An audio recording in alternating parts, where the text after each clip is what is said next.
There was a time when women fought for equality, for the right to vote, to work, to be recognized as more than just wives and mothers, and men supported that. They stood beside them.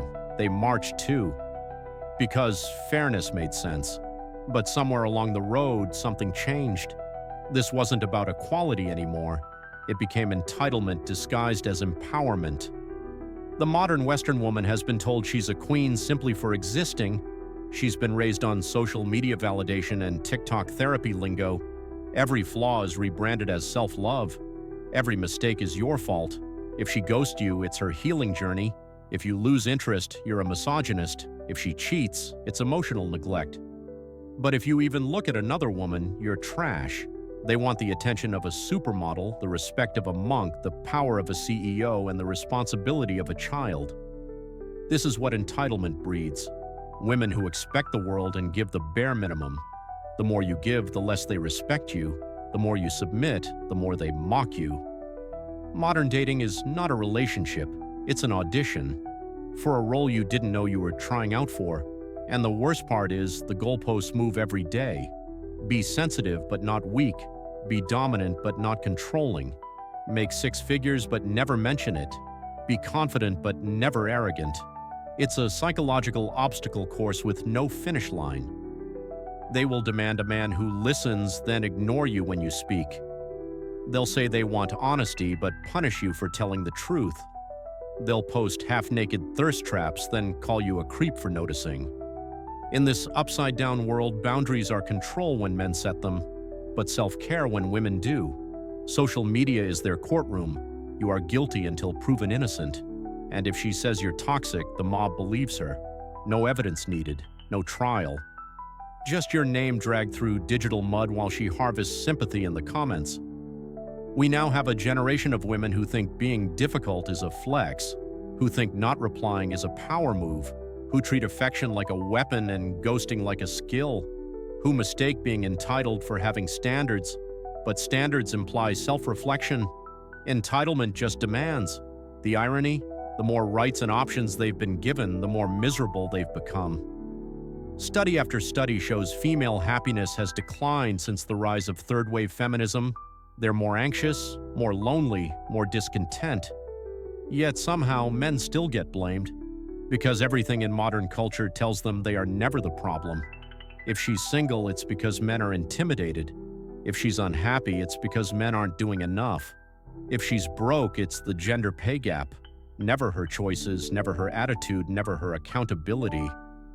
Meanwhile, men are waking up, quietly, slowly, and walking away, not with rage, but with clarity. They're no longer trying to win a rigged game. They're building their own lives, not to impress anyone, but to be free from this madness. That's MGTOW. It's not hatred, it's not revenge, it's self-preservation.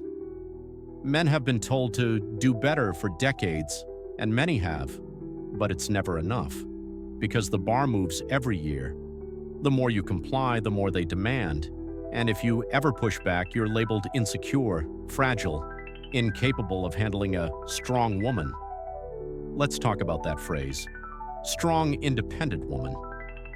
A marketing slogan turned personality, but strength without humility is arrogance. Independence without responsibility is chaos. These women want full autonomy with zero consequence. They'll say, "My body, my choice," until the rent is due. Then suddenly you're financially abusive if you don't pay. And they've been enabled at every turn, by simps, by weak men who validate bad behavior just for a crumb of approval, by media that glorifies dysfunction as empowerment, by laws that punish men for existing while rewarding women for failure. Divorce courts still overwhelmingly favor women. Alimony still exists in a world where women outnumber men in college. A woman can destroy your reputation with one accusation, and even if it's false, you're marked for life. But sure, tell me how women are still oppressed. This entitlement isn't just annoying, it's dangerous. It creates women who believe they are victims by default, who think the world owes them safety, comfort, and success just because they exist. And the cost is not just to men, it's to society. Because when truth dies, chaos grows. We now have girls being taught to weaponize trauma, to monetize their pain, to manipulate men through guilt, shame, and performative fragility. Everything becomes about how she feels, never what actually happened.